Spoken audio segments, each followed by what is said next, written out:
Boa noite, Leandro. Boa noite, Matheus. Tudo bem? Tudo. Deu tudo, está dando tudo certo, né? Graças a Deus, tudo ok. Que bom.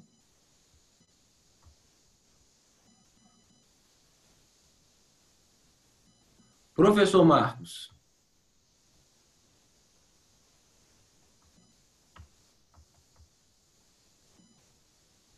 acho que ele ainda não apareceu ali, não.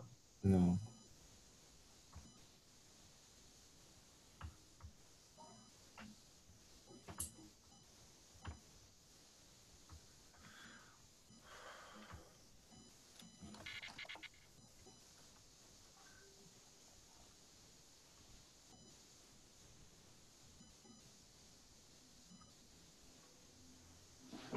Boa noite, pessoal. Tudo bem com você?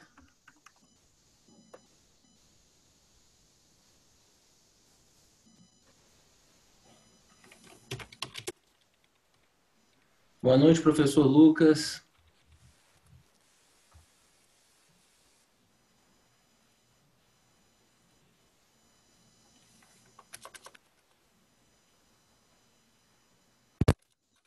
Eu acho que o meu áudio deu ruim. Boa noite, professor Leandro.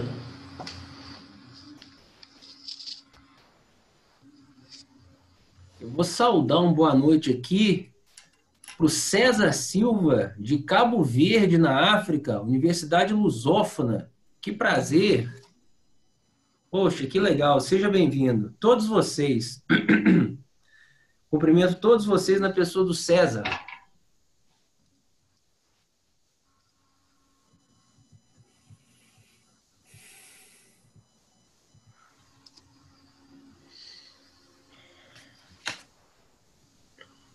Professor, queria te dar parabéns também pelas palestras de hoje.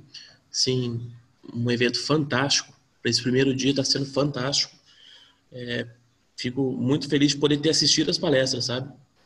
Parabéns. Obrigado, agradeço muito. Realmente as palestras foram de um nível sensacional. Também adorei, muito bom.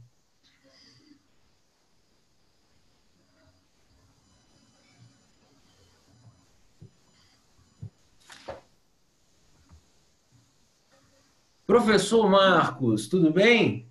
Fala, Leandro, tudo certinho com você? Olha, boa noite, o senhor me ouve bem?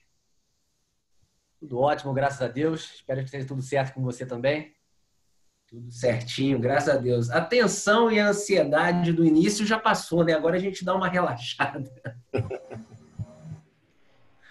Mas foi um sucesso. Tanto a palestra primeira, que foi o César Fiuza. César Bacana. Fiuza, que falou sobre a Lei 8.009 e a penhorabilidade de bens de alto valor. Foi muito interessante. Sobre o ativismo judicial. E a palestra da Tati foi sobre os idosos no Covid-19. Foi bem legal também. Agora, com certeza, vai ser um sucesso do senhor. Preparei aqui um material excepcional para vocês. Pô, que massa. Vou Legal. perguntar uma coisa, Leandro. Você sabe como é que eu compartilho a tela aqui? Eu estou tentando compartilhar, mas não Sei, está. vou te explicar. Aí embaixo tem um botãozinho. Se você colocar o cursor do mouse embaixo, vai aparecer um monte de botãozinho embaixo. Já Eu vi, viu? aí tem lá compartilhar tela, não é isso? Isso. Esse aí. Estou indo lá, mas não está Aí aparecendo quando ainda. você clicar, vai aparecer uma tela que você vai escolher qual que você quer que compartilha.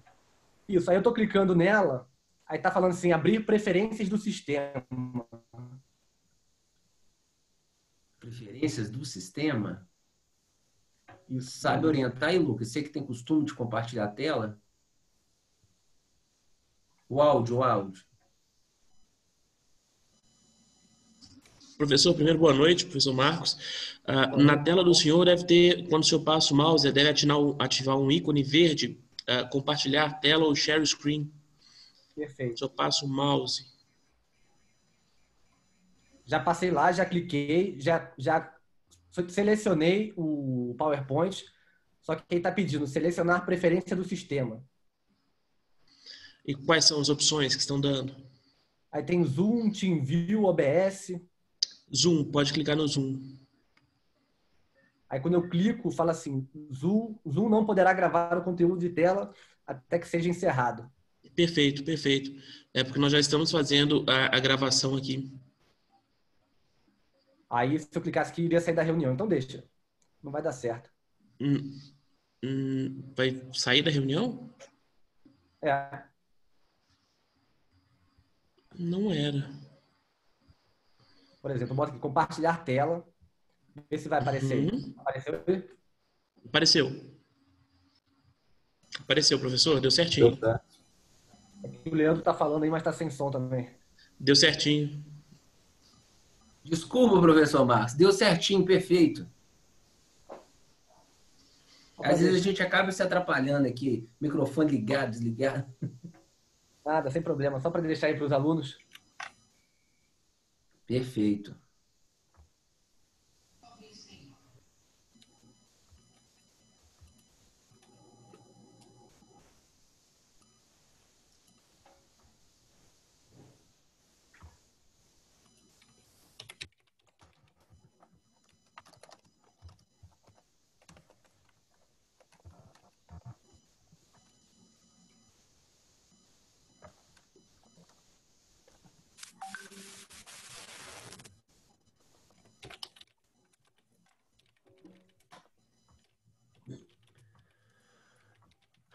E no mais, muito trabalho em estratégia, professor?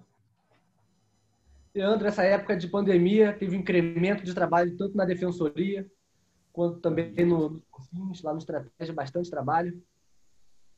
E bola para frente, né? Temos que... Não podemos reclamar não, né? De jeito nenhum, com certeza. Ô, professor Marcos, a gente vai passar um vídeo institucional rapidamente aqui, em torno de uns 5 minutinhos só. Eu vou pedir para o senhor descompartilhar por um momento, tem como a tela? Isso. Aí assim que terminar o vídeo, o senhor compartilha de novo, perfeito? Muito obrigado, viu?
Boa noite a todos. Vou retomar os boa noites. Boa noite, professor Marcos Vinícius Manso Lopes.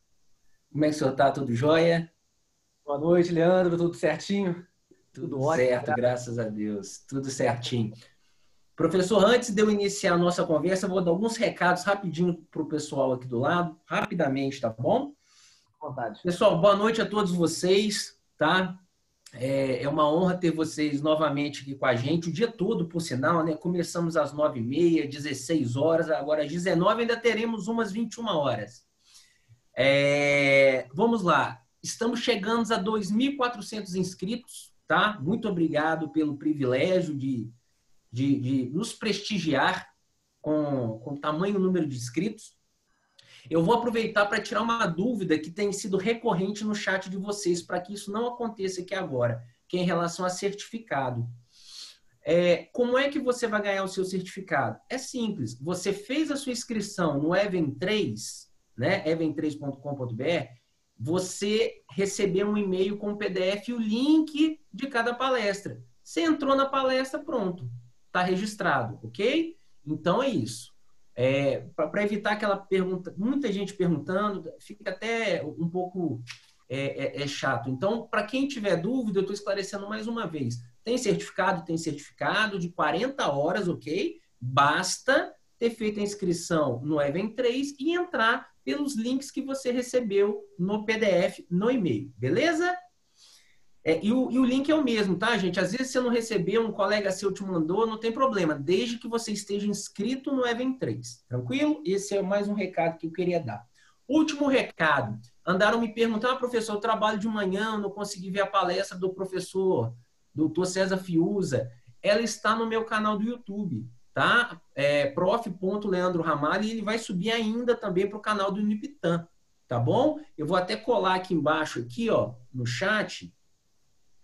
Quem quiser ir lá olhar, está lá à disposição de vocês, está aí no chat. Bom, dito isso, agora eu vou dizer que é uma honra, é um prazer inenarrável eu ter aqui comigo uma pessoa que eu considero meu amigo, porque eu vou ser sincero, eu vou contar como é que aconteceu. Eu tinha uma vontade muito grande de dar aula no LFG. E o professor Marcos Lopes era professor do LFG antes de ser professor do Estratégia.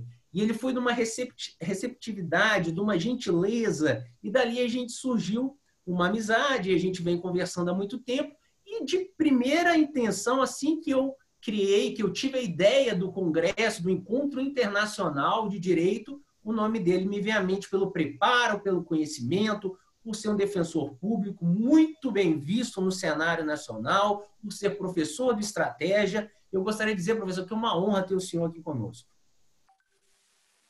Boa noite a todos e a todas. Queria agradecer o convite da Unipitã, na figura aí do professor Leandro, um verdadeiro amigo, uma pessoa incrível, um profissional brilhante. E queria agradecer esse convite de estar na Unipitã, que é uma faculdade de excelência, vem evoluindo, se adaptando ao longo do tempo, com uma estrutura moderníssima, com esses cursos também à distância, EAD. Então, é uma faculdade realmente que vem se destacando no cenário nacional. Para quem não me conhece, meu nome é Marcos Gomes, eu sou defensor público do Estado de São Paulo, sou especialista em Direito Público, professor do LFG, do Estratégia Concursos, e coordeno uma coleção de livros jurídicos chamado Defensoria Pública Ponto a Ponto, direcionada aos concursos da Defensoria Pública. Eu moro em São Paulo já há quase 10 anos, mas eu sou do Rio de Janeiro, em uma cidade chamada Niterói. Não sei se tem alguém de Niterói aqui, mas lá em Niterói existe um filósofo chamado MC Leozinho. E esse filósofo, MC Leozinho, possui uma obra de arte chamada Se Ela Dança, Eu Danço. Não sei se certa vez estava indo para o trabalho e escutei essa música reinterpretada, remodelada, com uma nova harmonia, com uma nova roupagem, feita pelo mestre baiano Caetano Veloso. Confesso que gostei um pouco mais da música, gostei um pouco mais daquela referida harmonia, com uma nova roupagem. E é por isso que esse congresso é simplesmente espetacular. Quando a gente fala em direito no século XXI, Da mesma forma que a música pode ser reinterpretada, remodelada, ganhar uma nova roupagem, ganhar uma nova harmonia, também o direito vem ganhando uma nova roupagem, vem ganhando uma nova harmonia. E é justamente isso que nós iremos procurar demonstrar nessa nossa conversa, nesse nosso encontro de hoje. Nós vamos tratar especificamente do tema acesso à justiça. E eu vou demonstrar para vocês, de forma didática e organizada, como que ocorre a evolução do tema acesso à justiça e trazendo propostas finais. Vocês vão ver, os alunos que estão do outro lado, vão ver que quanto mais eu vou falar para vocês, mais interessante vai ficar. E trazendo algumas propostas finais. Nós vamos trabalhar o tema acesso à justiça com base nas ondas de acesso à justiça de Mauro Capelletti e Brian Guedes. Só para contextualizar os alunos que estão do outro lado, quando a gente fala em acesso à justiça, nós estamos falando de um direito fundamental. E um direito fundamental que faz parte do mínimo existencial da dignidade da pessoa humana. E quem diz isso são os dois maiores expoentes de acesso à justiça no Brasil, Ana Paula de Barcelos e o ministro Luiz Roberto Barroso. Ana Paula de Barcelos, ela fala que o acesso à justiça é um elemento instrumental do mínimo existencial, porque vai servir como um instrumento para que as pessoas garantam os seus direitos. E o Mauro Capelletti e o Brian Guedes fizeram um projeto denominado Projeto de Florença. Esse projeto de Florença, capitaneado pelo Mauro Capelletti, o que ele fez? Ele falou assim, vou fazer um estudo agora, fundado no direito comparado. Eu vou estudar o acesso à justiça em diversos países. Então, uma primeira característica do projeto de Florença, de acesso à justiça, é que é um projeto fundado no direito comparado. Então, vários só um parênteses, se o senhor quiser compartilhar a tela do senhor fica à vontade no momento que quiser, tá bom?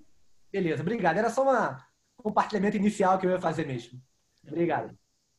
Então, dentro do projeto de Florença, nós temos a análise do acesso à justiça em diversos países.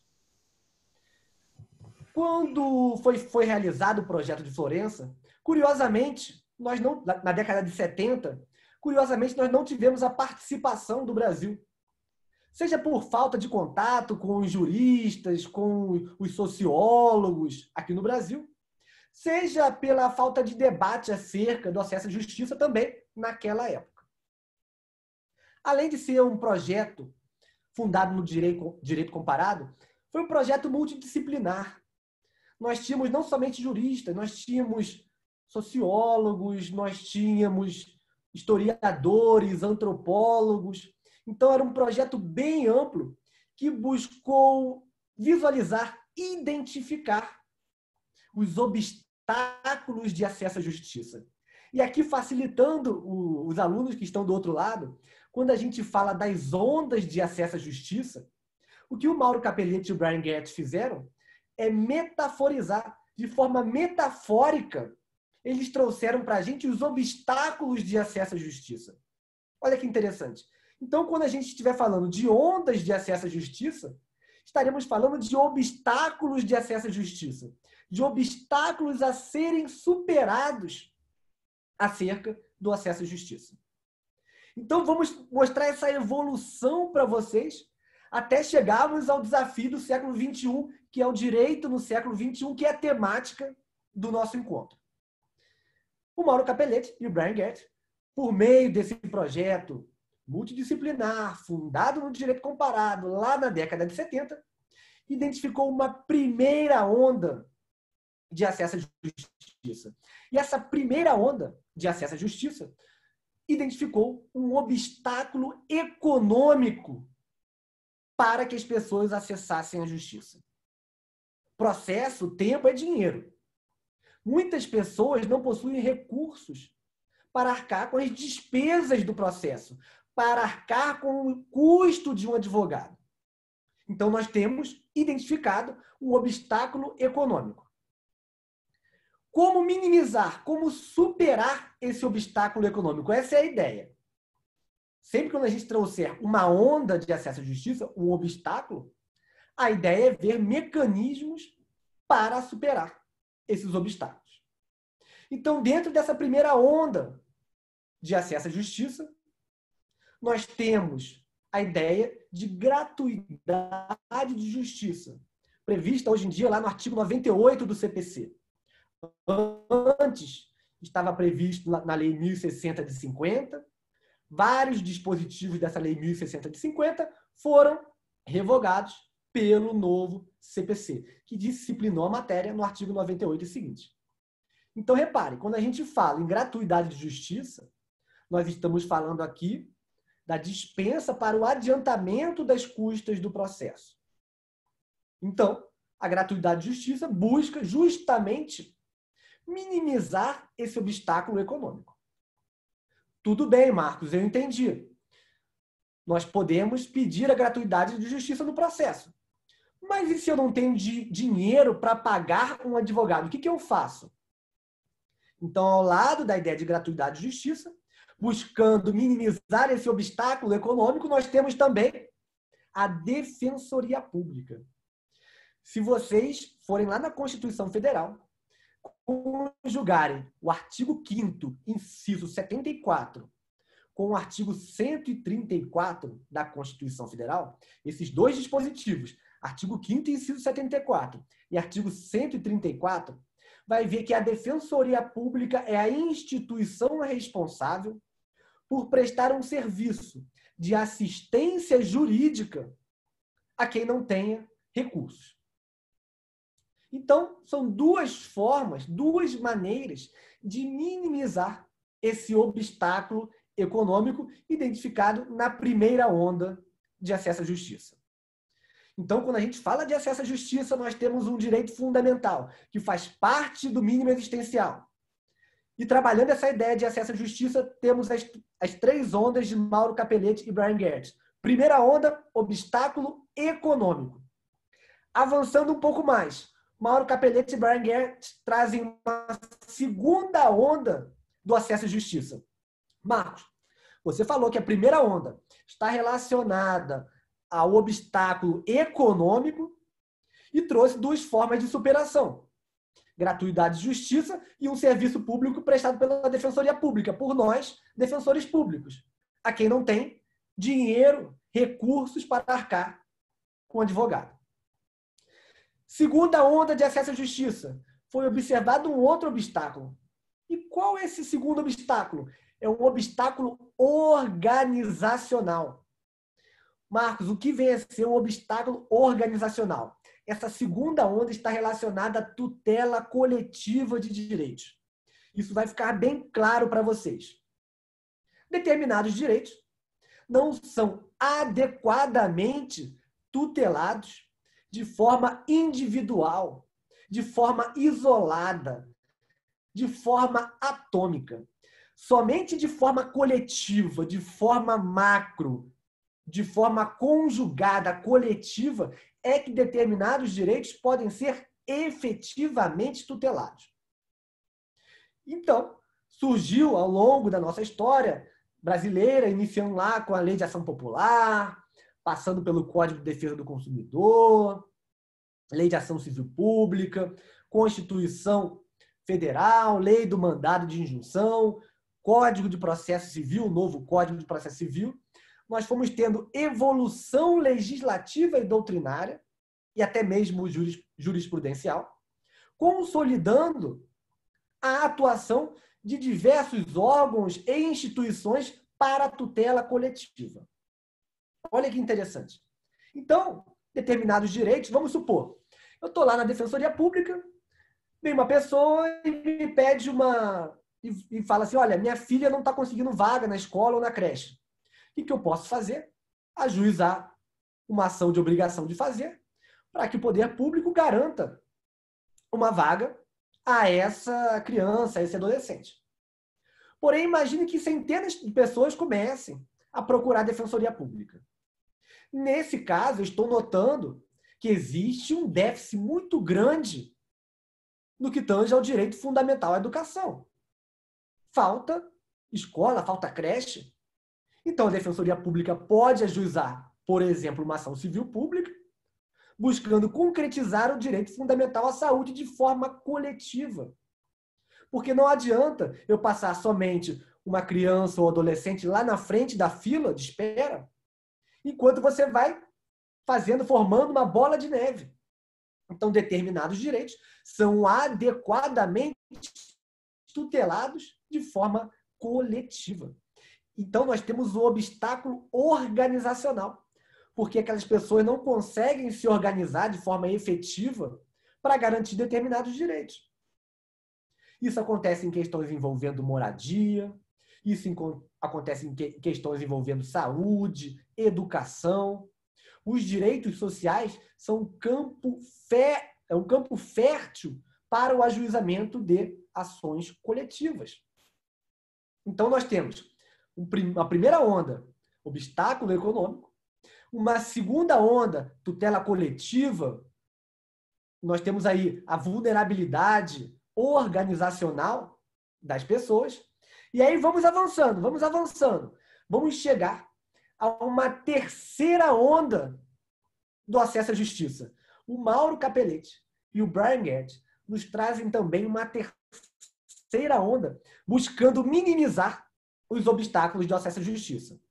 E aqui, de forma didática, estamos falando do direito fundamental ao acesso à justiça, que faz parte do mínimo existencial da dignidade da pessoa humana. Estamos tratando do projeto de Florença, um projeto multidisciplinar, um projeto fundado no direito comparado, onde ele busca minimizar os obstáculos de acesso à justiça. Falamos da primeira onda, obstáculo econômico, segunda onda, obstáculo organizacional, tutela coletiva, e chegamos agora na terceira onda do acesso à justiça. E nós temos 2 pontos importantíssimos nessa terceira onda. 2 pontos. Nessa terceira onda, o Brian Gertz e o Mauro Capelletti tratam, primeiramente, da simplificação do processo, do instrumentalismo do processo, e trata também dos métodos alternativos de solução de conflito. Então, isso tudo buscando minimizar, buscando retirar os obstáculos de acesso à justiça. Então, quando a gente fala de simplificação do processo, instrumentalização do processo, o que nós estamos buscando fazer? Justamente simplificar o acesso à justiça, tirando um obstáculo. Exemplo clássico da doutrina é a lei dos juizados especiais. Porque na lei dos juizados especiais, nós temos alguns princípios, como a ideia de oralidade, celeridade, economia processual. Tudo isso para tornar o acesso à justiça mais fácil para a população. Hoje em dia, talvez um dos melhores exemplos seja aquele exemplo relacionado ao novo Código de Processo Civil. Basta realizar uma leitura na exposição de motivos do novo Código de Processo Civil, que vocês vão ver que o novo Código de Processo Civil busca o quê? Simplificar o acesso à justiça. Simplificou o procedimento, unificando o procedimento, simplificou questões inerentes à contestação, simplificou questões inerentes aos recursos. Isso tudo busca melhorar o acesso à justiça, busca trazer uma justiça que tenha um tempo adequado. Nem uma justiça tão morosa e nem uma justiça célere demais que prejudique o contraditório e a ampla defesa. Essa é a ideia do novo CPC. Essa é a ideia de simplificação, de fazer com que as pessoas acessem a justiça e o processo não demore muito. Até porque acompanhar esse processo pode ser custoso para a população. Mas, ao lado desse primeiro aspecto da terceira onda, referente à simplificação, ao instrumentalismo do processo, nós temos os métodos alternativos de solução de conflito. Curiosidade, naquela época, o Mauro Capelletti e o Brian Gertz falavam em métodos alternativos de solução de conflitos. Hoje em dia, a doutrina contemporânea fala em métodos adequados de solução de conflitos. Porque esses métodos não são meramente alternativos. Marcos, me traga exemplos aqui de métodos adequados de solução de conflito. Nós temos a conciliação, mediação e arbitragem. Geralmente são os métodos mais trabalhados, mas podemos citar outros.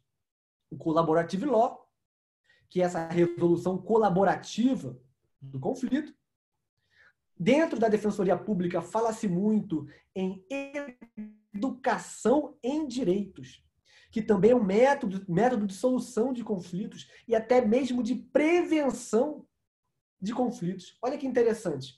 Por meio da educação em direitos, as pessoas, a população, notadamente aquela população mais vulnerável, que desconhece seus direitos, por meio da educação em direitos, essas pessoas passam a conhecer melhor seus direitos. Isso gera um empoderamento dessas pessoas, incremento da cidadania, e elas podem passar a resolver melhor e exigir mais os seus direitos. Isso tudo de forma adequada, sem ter que ajuizar uma ação perante o Poder Judiciário. Aqui na Defensoria Pública, por exemplo, a atuação institucional não é somente demandista perante o Poder Judiciário, não é somente individual. Ela pode ser também de forma preventiva, por meio da conciliação, da mediação, e pode ser também coletiva. Coletiva. Essa atuação preventiva coletiva, ela previne a judicialização, o excesso de judicialização. Trago um exemplo do estado de São Paulo. Foi feito um projeto denominado Acessa SUS.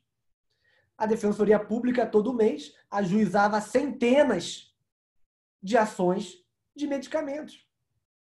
Por meio desse projeto extrajudicial, preventivo, coletivo, tomou-se a iniciativa de fazer um projeto para garantir de forma judicial que a população carente tivesse acesso a medicamentos e aos insumos necessários ao tratamento de saúde.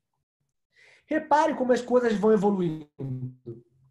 Lá atrás, quando a gente estava na primeira onda, o viés era individual, meramente individual. Na segunda onda, o viés passou a ser mais coletivo. Nessa terceira onda, além de buscar simplificar o processo, o viés passou a ser também mais preventivo, por meio desses métodos adequados de solução de litígios. E isso é extremamente atual, e também é incentivado pelos doutrinadores e pela nossa legislação. Basta vocês analisarem, por exemplo, artigo 3º, parágrafo 3º do CPC. Nós temos lá, de forma exemplificativa, métodos adequados de solução de conflitos. Nós temos lá no CNJ, resolução número 125. Nós já temos leis específicas que tratam de mediação e conciliação. No âmbito da Defensoria Pública, a Lei Complementar 80 de 94, artigo 4º, inciso 2, vai trazer lá. É a atuação prioritária dos defensores públicos, a atuação o quê? Extrajudicial. Então percebam como nós temos uma evolução na forma de tratar os problemas jurídicos. Era individual, aí passou a ser coletivo, aí passamos a simplificar esses processos e também procurar métodos que fossem preventivos e extrajudiciais para a solução de litígios. Tanto é, detalhe um pouco mais doutrinário acadêmico, quando foi previsto pela primeira vez a assistência judiciária na Constituição de 1934, assistência judiciária. Assistência judiciária quer dizer uma atuação perante o Poder Judiciário. Agora vem a Constituição Federal de 88 e fala em quê? A Constituição de 88 não fala em assistência judiciária, igual falou a Constituição de 34, de 46, de 67 e de 69. A Constituição de 88 fala em assistência jurídica integral. Quando a gente fala de assistência jurídica e não somente judiciária, nós estamos falando tanto de uma atuação perante o Poder Judiciário, como também de uma atuação extrajudicial. E isso, na Constituição Federal de 88, é muito inovador. Porque quer mostrar que a atuação não deve se limitar ao âmbito do poder judiciário. Então, estamos tratando aqui acesso à justiça, um direito fundamental que compõe o mínimo existencial da dignidade da pessoa humana. Foi trabalhado no projeto de Florença, Mauro Capelletti e Brian Gert, que trouxe de forma metafórica as ondas de acesso à justiça, que são justamente os obstáculos de acesso à justiça. Primeira onda, obstáculo econômico. Segunda onda, tutela coletiva, obstáculo organizacional. Terceira onda, simplificação do processo e métodos adequados, não meramente alternativos de solução de litígios. Estamos avançando. Quarta onda de acesso à justiça. Marcos, não é possível que tenha uma quarta onda. Mauro Capelletti e Brian Gert só falam em 3 ondas de acesso à justiça. Quem é que vem falando de quarta onda de acesso à justiça? A quarta onda de acesso à justiça é capitaneada por Kim Economides. Kim Economides. E talvez seja a onda de acesso à justiça mais importante na contemporaneidade. E por que que essa quarta onda é tão importante? Por quê? A quarta onda, ela trata do valor justiça. Marcos, o que vem a ser valor justiça? O que você está falando? Onde você quer chegar? Valor justiça. Como os operadores do direito interpretam o ordenamento jurídico em prol de ideais éticos e de uma solidariedade social. Isso é incrível. Nós estamos falando aqui de operadores do direito interpretando o ordenamento jurídico em prol de ideais éticos e de uma solidariedade social. Eu nem preciso ir muito longe para justificar a importância dessa quarta onda. Basta abrir os jornais para vocês verem a sociedade aí assolada pela corrupção. E olha o detalhe importante, um dos detalhes mais importantes. O Kim Economics, quando traz essa quarta onda, esse valor justiça, ele deixa de lado aqueles aspectos procedimentais, instrumentais das três primeiras ondas e traz aspectos valorativos. Mas traz aspectos valorativos, olha o detalhe, desde a formação do operador do direito aí na faculdade de vocês, até quem já passou pela faculdade está trabalhando lá como defensor, como promotor e como juiz.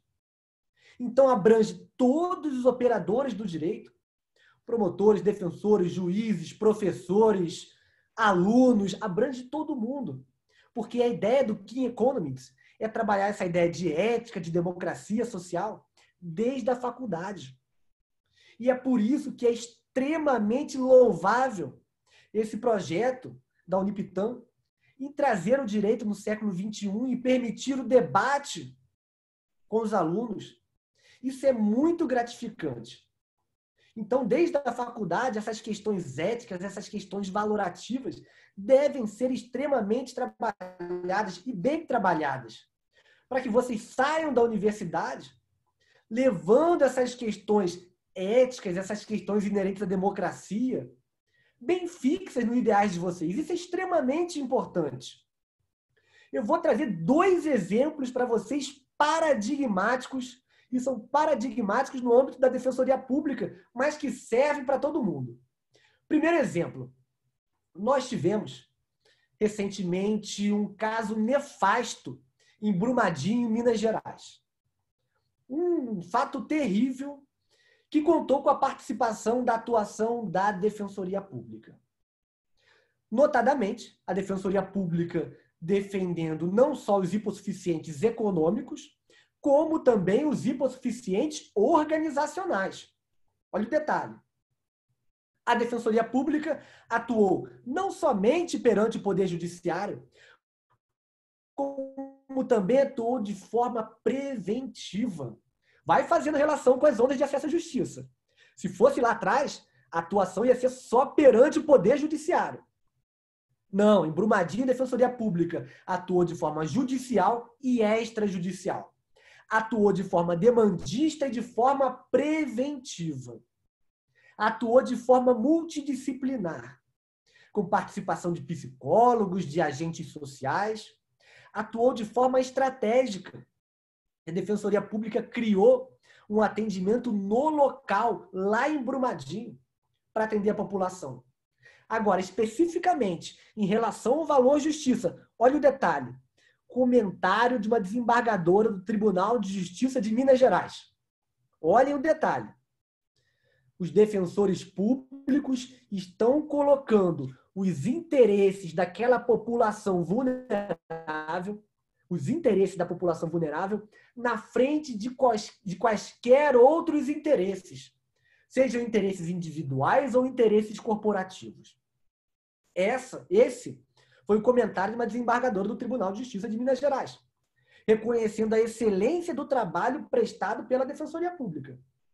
Até porque lá em Brumadinho, nós tivemos profissionais da área do direito praticando crimes contra aquela população lá, enganando a população em situação de vulnerabilidade, prometendo um monte de coisa que não conseguiria cumprir.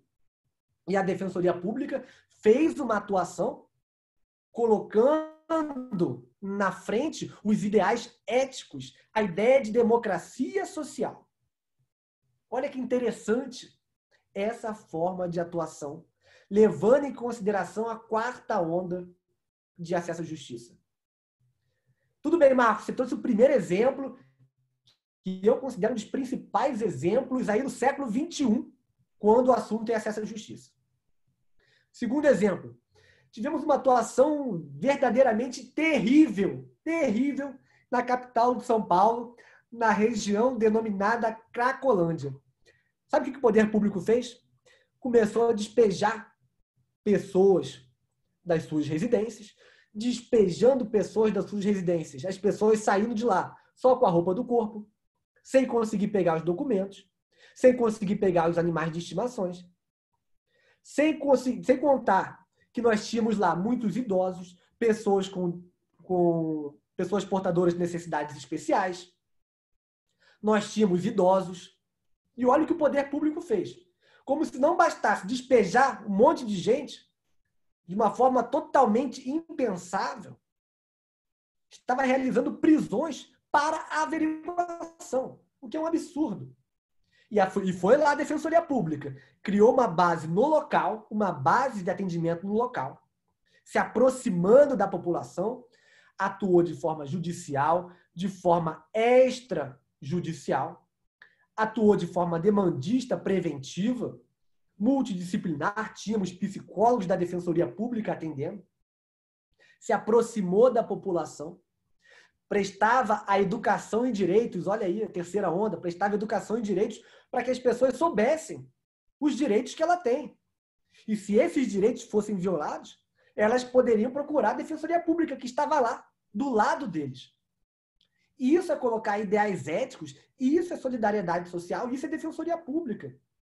Não mais uma atuação tão somente perante o Poder Judiciário. Isso é quarta onda de acesso à justiça, Key Economics. Pegaram até aqui muita informação. Eu estou vendo aqui, de vez em quando eu bato o olho aqui no bate-papo. Eu não consigo responder agora porque não estão abertas para minhas perguntas. Mas estamos falando aqui das ondas de acesso à justiça. De forma metafórica, os obstáculos de acesso à justiça. Primeira onda, obstáculo econômico. Todo mundo gravou. Segunda onda, tutela coletiva. Obstáculos organizacionais. Terceira onda, simplificação do processo e métodos adequados de solução de conflito. Quarta onda, valor justiça, Key Economics. Cereja do bolo para vocês. Quinta onda de acesso à justiça. Não, Marcos, não é possível. Nós temos também uma quinta onda de acesso à justiça? Sim, temos uma quinta onda de acesso à justiça capitaneada pela professora Eliane Botelho Junqueira, da PUC-Rio, cuja professora eu fui aluno, e desde os anos de 2005 a professora Eliane Botelho Junqueira já nos trouxe, já nos brindou com a quinta onda de acesso à justiça. Beleza, temos uma quinta onda, mas o que vem a ser essa quinta onda do acesso à justiça? O que vem a ser? A quinta onda do acesso à justiça, capitaneada pela professora Eliane Botelho Junqueira, está relacionada à globalização e direitos humanos. Vou dar exemplo. Existem alguns obstáculos que têm que ser superados. Eu estou falando aqui de um obstáculo relacionado à globalização, aos direitos humanos. Notadamente, após a Segunda Guerra Mundial, criou-se uma preocupação ainda maior em virtude das barbáries praticadas pelo nazifascismo com a proteção dos direitos humanos. Então, em virtude das barbáries praticadas pelo nazifascismo durante a Segunda Guerra Mundial, houve uma elevação da preocupação com os direitos humanos. E hoje, é possível que determinados órgãos, instituições, que as pessoas levem suas demandas a tribunais internacionais. É possível. A Defensoria Pública, por exemplo, de acordo com a Lei Complementar 80 de 94, a Lei Orgânica da Defensoria Pública, artigo 4º, inciso 6, vai falar que a Defensoria Pública pode peticionar nos sistemas internacionais de proteção dos direitos humanos. Então, em determinadas situações, eu não estou aqui para aprofundar no tema de direitos humanos, é possível que você tenha um acesso à justiça nos tribunais internacionais. Eu não estou falando de tribunais estrangeiros, afeta a soberania de outros estados. Estou falando aqui de tribunais internacionais. Olha que interessante. Olha como a gente vai fechando de todos os lados o acesso à justiça. Eu estou trabalhando com vocês acesso à justiça relacionada à globalização e direitos humanos. Possibilidade de atuação perante sistemas internacionais de proteção dos direitos humanos. E como que é possível ter essa atuação perante os sistemas internacionais? Existem algumas formas de atuação. Vou trazer para vocês, de forma exemplificativa, alguns tipos de atuação perante os tribunais internacionais. Peticionamento. Podemos ter, por exemplo, peticionamento perante a Comissão Interamericana de Direitos Humanos, inclusive pedindo aí medidas cautelares. Além do peticionamento, é possível a participação como amicus curiae. Então, é possível que a Defensoria Pública, por exemplo, participe como amicus curiae em determinado processo. Além de participar como amicus curiae, pode também requerer audiências públicas ou participar de audiências públicas. Olha como isso pluraliza o debate. Olha como nós temos um debate agora não somente relacionado ao âmbito interno, acessando a justiça também do sistema internacional de proteção dos direitos humanos. Então temos aqui 5 ondas de acesso à justiça. Marcos, não gravei nada, não lembrei nada até agora, como é que eu vou lembrar isso? Isso cai em concurso? Isso não cai, não. Isso despenca em concurso. Prova objetiva, prova dissertativa, prova oral. Como que eu vou lembrar disso, Marcos? E aí veio a ideia de alguns alunos trabalhando comigo, os obstáculos de acesso à justiça com o relacionamento dos concurseiros. Como assim? Obstáculo de acesso à justiça e relacionamento dos concurseiros. Vamos lá. Concurseiro está namorando lá, não passou ainda. Qual é o obstáculo que ele tem? Primeiro obstáculo, galera. Obstáculo econômico. Está lá o concurseiro recebendo mesada ainda. Então, temos um obstáculo econômico para o concurseiro no seu relacionamento. E aí vai levar a namorada para caminhar na praia, tomar água de coco, comer um cachorro quente, obstáculo econômico. E aí, de acordo com o meu aluno, que disse o seguinte, mas quando passa tem um segundo obstáculo. Qual é o segundo obstáculo? Ele falou assim, não, que a pessoa quando passa, logo termina e quer ficar com todo mundo. Qual que é o obstáculo aí? Segundo obstáculo, tutela coletiva. Não, gente, não caia nisso. Estejam junto com vocês, com aquela pessoa que te acompanhou durante toda a sua caminhada até a aprovação. Não é porque você passou que vai deixar a outra pessoa estudando. Estejam juntos. Não caiam nesse segundo obstáculo dos relacionamentos. Mas, vamos supor que você supera, passou no concurso, superou a vontade de sair ficando com todo mundo. E aí, o que você quer? Uma simplificação no relacionamento. Você passou no concurso, não quer problema. Já estamos aqui na terceira onda, simplificação e instrumentalização. Você quer ter um relacionamento tranquilo, mas de vez em quando surgem alguns problemas, brigas. E o que você vai ter que fazer? métodos adequados de solução de conflito. Principal método para resolver conflito no relacionamento: chocolate. Briga foi feia, leva um chocolate. Mas a briga foi muito feia, leva uma língua de gato que não tem erro. Melhor chocolate que existe. Então, é possível aí nessa terceira onda que você queira simplificar e tenha também que utilizar métodos alternativos aí adequados para a solução de conflitos. Mas é possível que você chegue numa quarta onda, uma onda valorativa. Qual que é o problema de diversos relacionamentos hoje em dia? Uma pessoa do casal é de direita, outra pessoa do casal é de esquerda. Ou então uma pessoa é vegana, outra pessoa adora ir na churrascaria. Temos aí um conflito valorativo. Pessoal, hoje em dia, nós temos que aceitar as divergências. Nós não podemos ir para o tudo ou nada. Nós temos que entender que existem coisas boas na esquerda, na direita, existem coisas ruins na esquerda, na direita. Vamos entender, vamos procurar ter empatia, entender os posicionamentos das pessoas. Não é porque a pessoa vai na churrascaria que ela não é mais evoluída, enfim. Mas temos um outro problema também. Quando a pessoa passa no concurso, o que acontece? Isso aconteceu comigo. Eu estudava, estava lá na caverna. E aí passei no concurso. Problema, globalização. Eu queria viajar, eu fiquei muito tempo em casa sem viajar. E o que aconteceu? Eu passei no concurso e quero viajar, quero conhecer lugares novos, quero conhecer alguns países, enfim. É um problema que nós temos aí. Não deixe de lado aquela pessoa que te acompanhou durante a caminhada. Então, temos 5 ondas de acesso à justiça e já demonstrei para vocês não esquecerem mais. Tenho certeza que os alunos que estão aí do outro lado não vão mais esquecer as ondas do acesso à justiça. Agora, vou fazer uma cereja do bolo para vocês. Vou aprofundar ainda mais. Se você está achando que eu ia ficar aqui falando das ondas de acesso à justiça sem aprofundar, sem trazer um debate acadêmico mais aprofundado relacionado ao direito constitucional, que é a matéria que eu dou aula, não.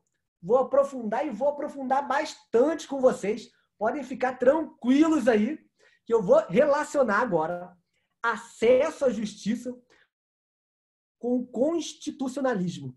Professor, você vai relacionar acesso à justiça com constitucionalismo. Mas vamos supor que eu não tenha nem ideia do que vem a ser constitucionalismo. Vai saber agora. Vamos lá? Todo mundo preparado aí? Olha, tá cedo ainda, ninguém vai reclamar. Vamos aprofundar então. O que vem a ser constitucionalismo? Constitucionalismo. Vou trazer 2 conceitos. Um conceito fácil, para quem está na preguiça ainda, e um conceito mais complexo. Constitucionalismo, de acordo com o conceito mais fácil, é o histórico das constituições. Então, constitucionalismo é o histórico das constituições em determinado país. Então, eu vou estudar o constitucionalismo no Brasil, o histórico das constituições no Brasil. Não, Marcos, muito fácil. Vamos aprofundar. Constitucionalismo é considerado o movimento político, jurídico e social que busca limitar o governo, garantir direitos fundamentais e separar os poderes. Então, aqui eu compliquei um pouco, eu sei. Constitucionalismo é um movimento jurídico, político e social que busca limitar o governo, garantir direitos fundamentais e separar os poderes. Essa é a ideia do constitucionalismo. Vamos iniciar falando do constitucionalismo liberal, constitucionalismo moderno. Vou deixar de lado, porque eu já sei que tem aluno aí que já conhece bem o tema. Vou deixar de lado o constitucionalismo antigo, o constitucionalismo no Estado hebreu, em Roma, constitucionalismo na Grécia. Vou deixar isso de lado. Vou começar pelo constitucionalismo liberal. O que buscava fazer o constitucionalismo liberal? Justamente colocar limites ao governo. Porque lá no antigo regime, quem mandava eram os reis, os soberanos. Se vocês forem dar uma olhadinha em umas séries do Netflix, eu adoro série no Netflix. E tem alguns seriados de época que o rei falava assim, olha, fulano de tal, você fez um bom serviço aqui para a coroa, escolhe a terra que você deseja. Não, mas a terra que eu desejo já é do fulano de tal. Não importa, você pode escolher a terra do fulano de tal, que agora é sua.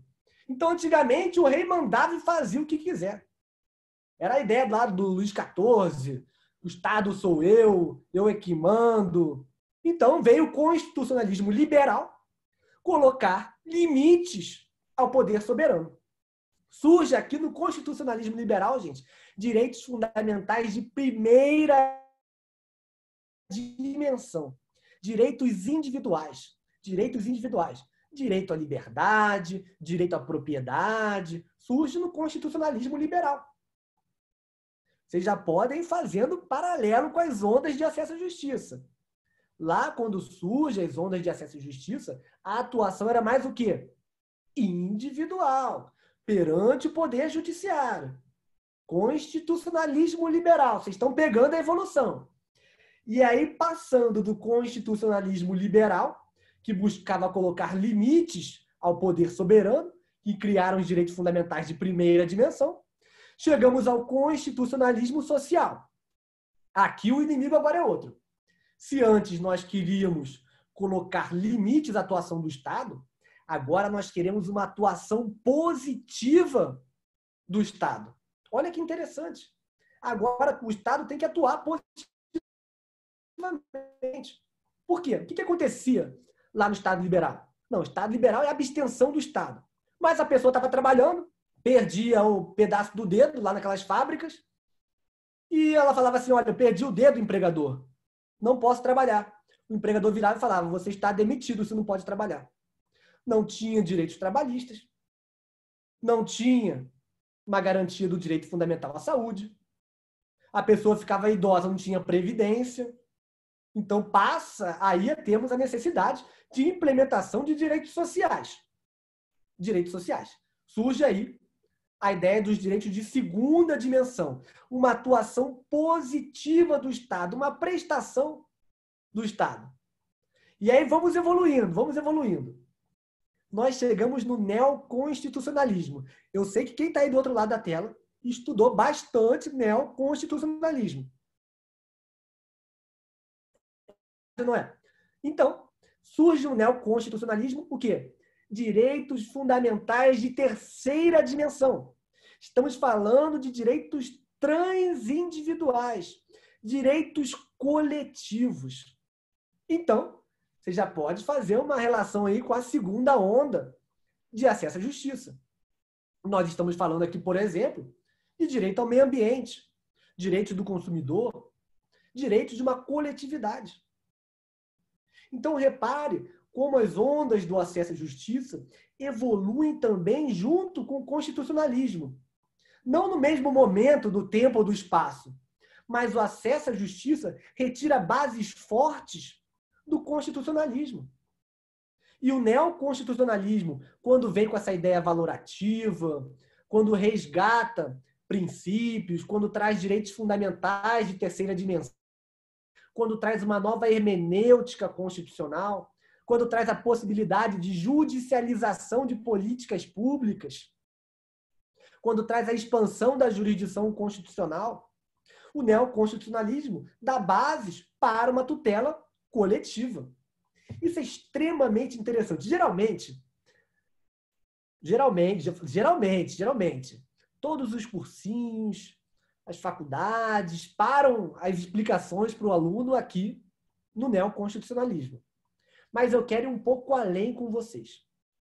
Atualmente, muito se fala em transconstitucionalismo. Ô, Marcos, está de brincadeira. Transconstitucionalismo, o que é isso? Da onde você está tirando isso, Marcos? Existe um sistema interno de proteção dos direitos fundamentais, que é o nosso ordenamento jurídico. Mas também existem sistemas internacionais de proteção dos direitos humanos. Quando eu falo em direito fundamental, é direito consagrado na Constituição Federal. Quando eu falo em direitos humanos, são direitos consagrados em tratados e convenções internacionais. Só para a nomenclatura ficar clara. E no sistema internacional dos direitos humanos, nós podemos ter um sistema global, que é o sistema ONU, o sistema global de proteção dos direitos humanos. E além desse sistema global, do sistema ONU, nós podemos ter sistemas regionais de proteção dos direitos humanos. Me dê exemplos de sistemas regionais de proteção dos direitos humanos. Sistema europeu de proteção dos direitos humanos, ou o que mais interessa para a gente, sistema interamericano de proteção dos direitos humanos. Então, existem sistemas de proteção dos direitos humanos. E quando a gente fala transconstitucionalismo, nós estamos justamente falando do entrelaçamento desses sistemas, utilizando normas do direito interno, normas de direitos humanos previstos em convenções, em tratados internacionais, buscando a melhor tutela dos direitos fundamentais, dos direitos humanos. Essa é a ideia de transconstitucionalismo, esse diálogo do sistema interno com o sistema internacional. Marcos, isso tem a ver com a quinta onda de acesso à justiça? Perfeito. Já tem aluno conseguindo fazer essas relações. Então, repare, hoje em dia a gente fala em transconstitucionalismo. Em diversas decisões do Supremo Tribunal Federal, a própria Suprema Corte já se utiliza de tratados e convenções internacionais para fundamentar as decisões. Na questão envolvendo a necessidade ou para ser jornalista, o Supremo Tribunal Federal fez esse diálogo com tratados internacionais, com convenções internacionais. Então, além do nosso Poder Judiciário poder citar essa normativa internacional, é possível também que acesse sistemas, tribunais internacionais, para proteger direitos fundamentais, para proteger direitos humanos. E qual norma vai ser aplicada? A norma interna ou a norma internacional? A resposta é simples. A melhor norma que proteja os direitos humanos. Pegaram até aqui? Pegaram essa ideia de transconstitucionalismo? Falamos aqui em constitucionalismo liberal, passamos pelo constitucionalismo social e chegamos ao neoconstitucionalismo. Vocês estão entendendo o direito agora, né? Direito constitucional mais claro. Falamos de transconstitucionalismo. Agora, eu vou trazer para vocês aqui, nesses minutos que eu ainda tenho, o grande finale para os alunos. Para onde está indo o acesso à justiça? Nós comentamos questões envolvendo direito individual, direito coletivo, simplificação do processo, métodos adequados, normativa internacional, o acesso a tribunais internacionais. Para onde está caminhando o acesso à justiça? E aqui, como o que eu vou trazer para vocês ainda é minoritário, mas em breve, os alunos que estão aí do outro lado, já fica a dica para vocês fazerem aí monografias, porque nós temos pouca doutrina interna. Então já fica a dica para vocês. O que eu vou trazer para vocês agora é extremamente novo. E é o desafio do século XXI. É o desafio do direito. Eu vou trabalhar com vocês constitucionalismo latino-americano. Marcos, nunca nem ouvi falar em constitucionalismo latino-americano. Anotem aí no caderno de vocês. Constitucionalismo latino-americano. A minha ideia aqui, nesse encontro internacional, não é trabalhar especificamente e aprofundar o constitucionalismo latino-americano. Nesse constitucionalismo latino-americano, nós temos questões envolvendo pluralismo, nós temos a ideia de participação da sociedade, notadamente grupos historicamente excluídos, tal como os indígenas. Mas eu não vou trabalhar com vocês hoje constitucionalismo latino-americano na ideia do pluralismo, da participação popular, notadamente dos grupos outrora excluídos. Eu vou trabalhar com vocês, nessa nossa conversa, a ideia de direitos fundamentais da natureza. Direitos fundamentais da natureza. Marcos, o que você está falando? Eu estou aqui defendendo uma visão biocentrista, pós-humanista do direito. Eu estou defendendo que a natureza, os animais não humanos, possuem uma dignidade a eles inerente. Isso aqui é bem diferente de direitos fundamentais de terceira dimensão. Protege-se o meio ambiente de acordo com o direito fundamental de terceira dimensão por conta da proteção do homem. Direitos fundamentais do homem, do ser humano. O que eu estou defendendo aqui, de acordo com o constitucionalismo latino-americano, é a proteção de direitos fundamentais da natureza, uma dignidade inerente à natureza. Isso é o desafio do século XXI. Traga exemplos do constitucionalismo latino-americano, Constituição do Equador e Constituição da Bolívia. Essas duas constituições já trazem direitos fundamentais à natureza, direitos fundamentais aos animais não humanos. Marcos, traga outros exemplos. Quero mais exemplos. Nós temos uma convenção internacional de proteção dos animais no âmbito da Unesco que reconhece direitos fundamentais aos animais. Então, nós temos uma normativa internacional que reconhece direitos fundamentais aos animais. Não, Marcos, quero mais, vamos além. Desde a década de 90, o Código Civil alemão reconhece direitos fundamentais aos animais. Em Portugal, a mesma coisa, reconhecendo direitos fundamentais aos animais. Olha que interessante. Isso abala as estruturas de um direito patrimonial, individual, liberal. Isso é a novidade no século XXI. Marcos, nós temos exemplos de animais não humanos, a natureza, acessando o poder judiciário. Nós temos exemplos disso. Vou trazer alguns exemplos para vocês. Nós já temos decisões judiciais reconhecendo que o rio Atrato, na Colômbia, por exemplo, pode ajuizar uma ação judicial. Então, já foi reconhecido pela Suprema Corte colombiana o rio como sujeito de direitos. A mesma coisa já aconteceu no Equador. O rio como sujeito de direitos. Olha o detalhe. Recentemente, em 2018, a Corte colombiana reconheceu a Amazônia, a floresta amazônica colombiana, como sujeito de direitos, buscando evitar o desmatamento na Amazônia colombiana. A própria Amazônia foi reconhecida como sujeito de direitos e foram impostas obrigações.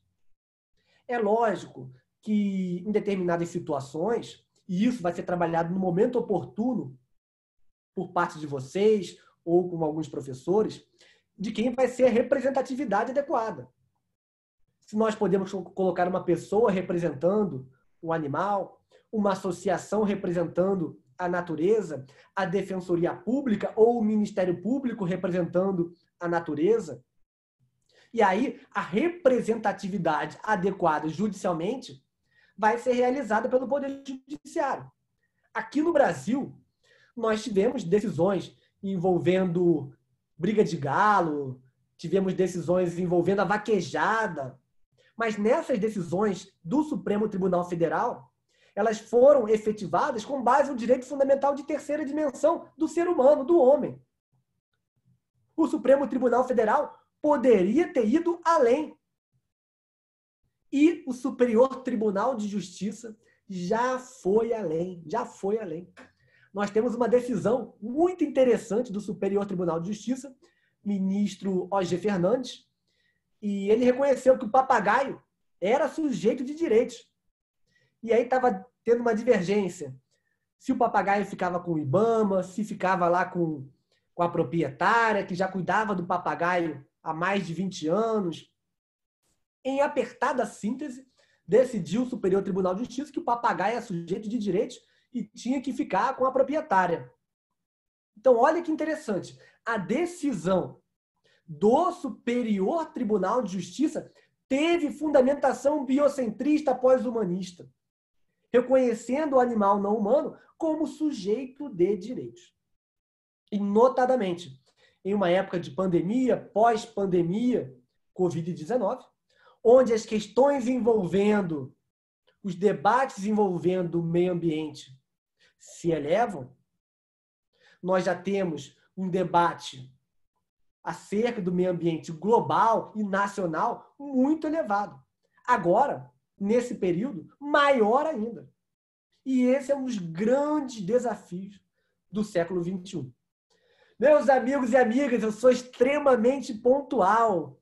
Então, eu queria agradecer mais uma vez o pessoal aí da Unipitã, na figura do professor Leandro, por ter proporcionado essa conversa, de estar aqui com vocês.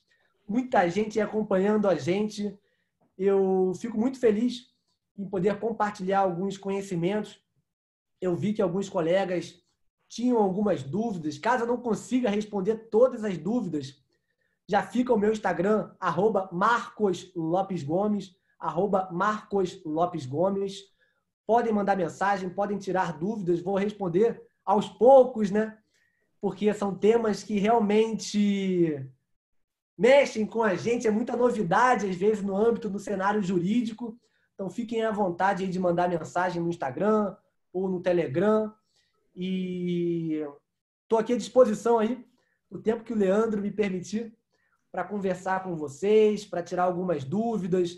Caso vocês queiram também, tudo que eu falei aqui está lá no volume de Princípios Institucionais e Direitos Humanos da coleção Defensoria Pública Ponto a Ponto. Não está no volume de Direito Constitucional, está no volume de Direitos Humanos e Princípios Institucionais da coleção Ponto a Ponto. Então, pessoal, fiquem à vontade aí, estou à disposição de vocês. Mais uma vez, Leandro, muito obrigado mesmo. É um prazer, cara, estar aqui com você. Professor, eu já conheço o senhor há algum tempo, já sabia da competência do senhor, mas eu qualificaria a palestra que o senhor nos agraciou como genial. E eu não estou exagerando, não. Só olhar os comentários aqui do lado. Ó. A forma como o senhor... Olha lá, ó, vai olhando. A forma como o senhor trabalhou as ondas do acesso à justiça do Mauro Capelletti, né? Inclusive no projeto integrador de 2019-2, é uma disciplina que a gente tem que mistura teoria e prática, né? Aí trabalho um pouquinho do Ministério Público, da Defensoria Pública. Eu abordei um pouco disso com eles, pessoal que hoje está no 3º período, se não me engano. Mas a 4ª e a 5ª onda eu não abordei, então até para mim foi um conhecimento assim absurdo, sabe? Sensacional. A mistura com o neoconstitucionalismo foi genial, a associação. E o mais interessante de tudo, que foi a cereja do bolo para mim, foi essa reflexão que o senhor trouxe para a gente em face de transformar ou conceber, vamos dizer assim, os animais e a própria fauna, a flora, como sujeito de direito. Né? Eu vou dar um exemplo do senhor que aconteceu no Rio de Janeiro, que eu me lembro.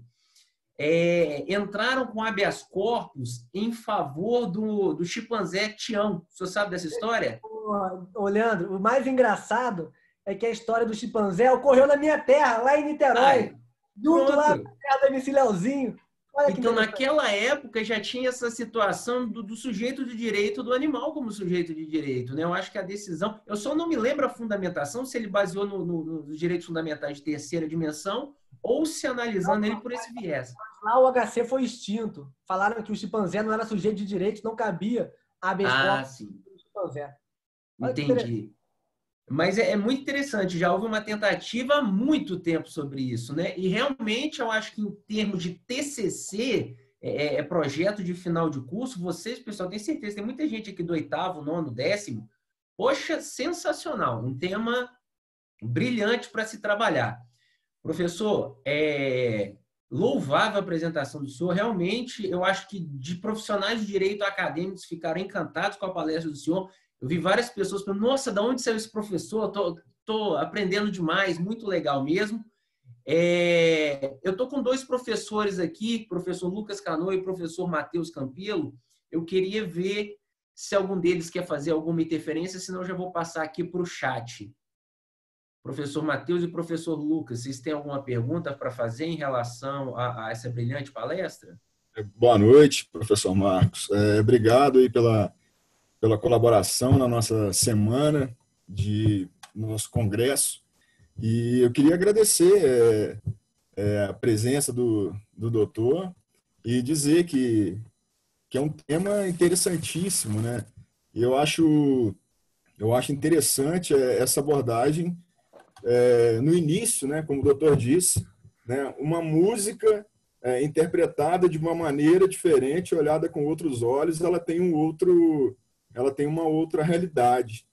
E esse é o papel do direito, né? Como o doutor disse, né? O direito ao acesso à justiça ele começa, né, lá no Estado liberal, né? Ele vai evoluindo para uma perspectiva maior nos processos coletivos. Eu falo muito dessa segunda onda renovatória nas aulas de Direito do Consumidor, da 8.078 de 90, e a questão do acesso à justiça pela informalidade.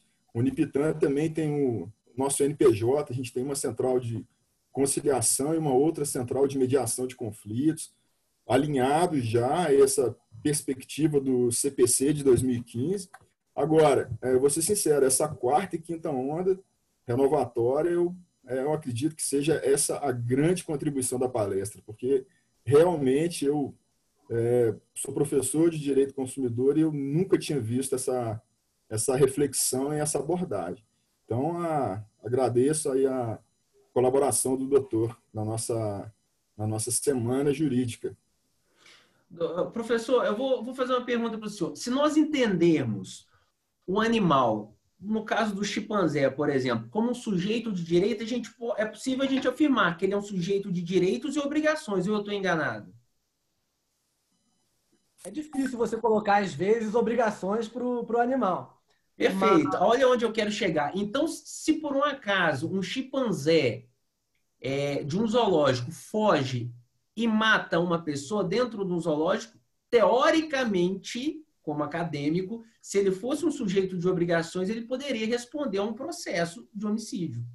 Mas aí, nesse caso, e aí fica para o pessoal da responsabilidade civil, quem vai ser o responsabilizado... O próprio zoológico. Pode ser o próprio zoológico. Na verdade, tem que ver se é um zoológico público, se é particular, quem era o responsável por cuidar do animal. Agora, você prender um animal, aí é complicado. Não podemos falar nisso. E eu queria muito agradecer as suas palavras do Matheus, porque realmente, hoje em dia, tudo que a gente faz na área acadêmica, no direito, e eu vejo aí pelo curso de direito bem sucedido aí de vocês, os alunos só elogiam, a gente tem que procurar fazer muito bem feito, sabe? E eu conversei bastante com o Leandro, venho organizando a palestra há algum tempo. Se a gente se coloca à disposição, a gente tem que trazer alguma novidade, tem que procurar fazer alguma coisa diferente, buscar ajudar. Esse vem sendo um dos maiores desafios. E os professores que estão aí, o Lucas, o Matheus, o Leandro, eles sabem que o mundo acadêmico, às vezes, não refletem o que é pós-universidade. Então, cabe ao aluno se dedicar bastante ao curso de direito, estudar bastante, quando estiver estagiando, quando estiver no escritório, se dedicar bastante e procurar fazer muita coisa, não se acomode, porque hoje em dia é difícil se destacar na área jurídica, na área acadêmica. Então, cabe aos alunos que estão aí do outro lado nos assistindo, dedicarem bastante, procurem fazer mais, procurem fazer diferente, não se acomodem. E nós, como operadores do direito, não estamos acomodados. Ah, Marcos, chegamos à quinta onda de acesso à justiça. Acabou por aí? Não. Hoje em dia, não sei se os professores sabem, mas está sendo realizado uma revisitação das ondas de acesso à justiça. Existe um projeto global de acesso à justiça, dessa vez capitaneado pelo Brasil. O Brasil não participou lá do projeto de Florença. Agora, nós temos profissionais da Defensoria Pública do Rio de Janeiro, de São Paulo, participando desse novo projeto que vai buscar revisitar as ondas de acesso à justiça. E revisitando as ondas de acesso à justiça, por curiosidade, eu notei que teve uma sexta onda que vai ser revisitada, que são as contribuições da tecnologia, do ambiente virtual. E, por outro lado, eu não notei questões envolvendo o meio ambiente. Então, vamos ver se eles vão trabalhar isso durante o projeto, mas senti muita falta das questões envolvendo o meio ambiente, envolvendo aí a natureza. Professor, tem uma pergunta aqui no chat, assim, do Rafael Augusto. No caso de ser sujeito de direito, teoricamente ele teria direito à herança, mas não teria obrigações tributárias sobre a mesma? Essa questão envolvendo os animais como sujeito de direito ainda vai passar por diversas questões. Se seria sujeito de direitos para questões existenciais ou sujeito de direitos para questões patrimoniais, porque o que eu tenho visto é que alguns professores, inclusive no Brasil, o Código Civil, só para ficar claro aqui, o Código Civil prevê o animal como objeto de proteção. Mas nada impede que, além de ser visto em determinadas situações como objeto de proteção, em outras situações sejam analisados como sujeito de direitos. Então, para mim, para questões sucessórias, seria objeto. Agora, para questões existenciais, seria sujeito de direitos. E o debate é muito amplo. E aí é o que você falou, se seria sujeito de direitos, se teria deveres também. No ponto de vista, é difícil. Para um animal irracional, você exigir deveres. Deveres deve ser em relação ao proprietário, à população como um todo. Porque os animais vão ser sujeitos de direitos em relação ao Estado, em relação à sociedade, em relação a indivíduos. Então, vai ter formas de proteção. Você pode proteger um animal contra os maus tratos do proprietário. Pode proteger os animais contra a sociedade como um todo. Proteger os animais em face do poder público. Isso tudo ainda tem muito debate acadêmico e não é nada novo. Isso já vem sendo discutido em âmbito global. Peter Singer, Jeremy Bentham, há bastante tempo. O debate acadêmico vem se aprimorando ao longo dos anos. Perfeito. O professor Lucas quer fazer uma pergunta para o senhor também. Pode falar, professor Lucas.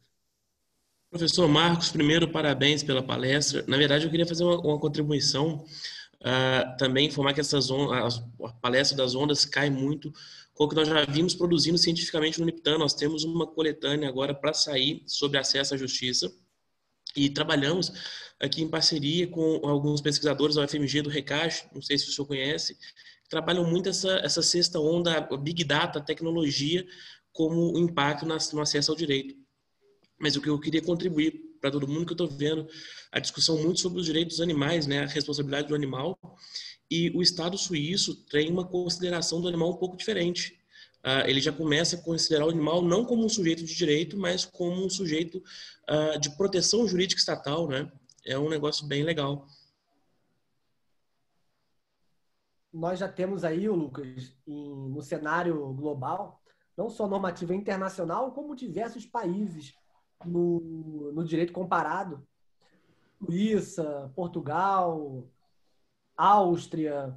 Aqui na América Latina, os exemplos que eu trouxe, a nível constitucional, é muito interessante que, quando você vai olhar a Constituição da Bolívia, do Equador, eles falam lá em direitos da Pachamama, direitos da mãe natureza. Isso. Um detalhe muito interessante também é que lá no Equador, por exemplo, nós não temos um ordenamento jurídico.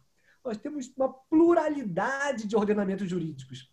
Então, para os índios, vão ser aplicado um ordenamento jurídico. Vai ter uma autoridade específica que vai julgar de acordo com a sua realidade, de acordo com o grupo que está ali envolvido.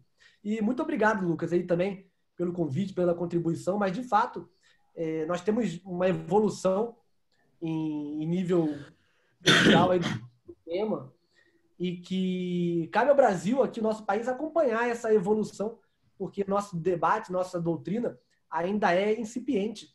E olha que interessante, Lucas. Olha a importância da Uniptan com esse trabalho que o Lucas está fazendo, participando aí do acesso à justiça. Eu fui levar esse tema de proteção dos animais pela Defensoria Pública. Porque o que eu falei? Assim, olha, tudo bem, Defensoria Pública defende os vulneráveis econômicos, defende os vulneráveis organizacionais, e eu defendo academicamente uma terceira dimensão das vulnerabilidades, que seriam dos animais não humanos. Então, nós teríamos uma vulnerabilidade na natureza dos animais, o que justificaria a defesa pela Defensoria Pública. E eu levei esse raciocínio do senhor enquanto o senhor explicava. Eu peguei esse raciocínio. Eu fiz um contraponto dos direitos fundamentais, das dimensões dos direitos fundamentais, para as dimensões das vulnerabilidades. Uma primeira dimensão da vulnerabilidade inerente aos animais. Primeira dimensão, hipossuficiência econômica. segunda dimensão, vulnerabilidade organizacional, e uma terceira dimensão, vulnerabilidade dos animais não humanos, vulnerabilidade das naturezas, o que eu chamei de teoria das vulnerabilidades. E foi interessante que nós levamos isso em um congresso da Defensoria Pública e as pessoas até riram. Poxa, absurdo você estar querendo criar isso. Porque, de vez em quando, a gente tem que pensar um pouco mais na frente também. A gente Fora da caixinha, né? Os operadores do direito não podem ficar anestesiados aos debates globais. E foi o que o Lucas trouxe. Quando trouxe a questão envolvendo a tecnologia, ambiente virtual, isso é uma realidade. Pode não ser nossa ainda. Mas se você for em países asiáticos, isso já é uma realidade. Já se fala lá em convivência com os robôs, herança igual o aluno trouxe para os robôs. As pessoas convivem lá, os robôs vão aprendendo algumas coisas. É uma realidade que vai chegar aqui uma hora ou outra. E aí, quando chega aqui, não tem debate nenhum ainda. Debate nenhum. Hoje em dia, o Brasil está debatendo questões envolvendo as fake news. Pô, esse debate tinha que ter começado dia 10, 15, 20, mas de forma séria, robusta. Ele levado um debate à prioridade institucional, na Defensoria Pública, no âmbito acadêmico das universidades, no Conselho Nacional de Justiça, no âmbito do Ministério Público. Então, cabe elevar a questão ao debate institucional. Então, a gente vê, às vezes, com uma ideia um pouco mais, não sei nem se eu posso falar, divergente ou um pouco mais nova, porque nem tanta novidade isso. Mas cabe aí, e eu parabenizo muito o Leandro, o Lucas, o Matheus em estarem aí capitaneando esses novos debates acadêmicos, porque quanto mais aluno produzindo monografias, debates, círculos, isso colabora em muito aqui para a academia, para o direito como um todo. Professor, brilhante. Sem palavras para qualificar a palestra do senhor. Em razão do nosso tempo aqui, infelizmente eu não vou ter como atender mais a demanda aqui, mas choveu de perguntas e elogios a palestra do senhor. Eu agradeço muito, muito, muito mesmo. Primeiro, por ter aceitado o convite, e segundo, por ter levado ainda mais o nível do nosso encontro internacional. Agradeço de coração. Tá? Eu devolvo a palavra ao senhor para as considerações finais.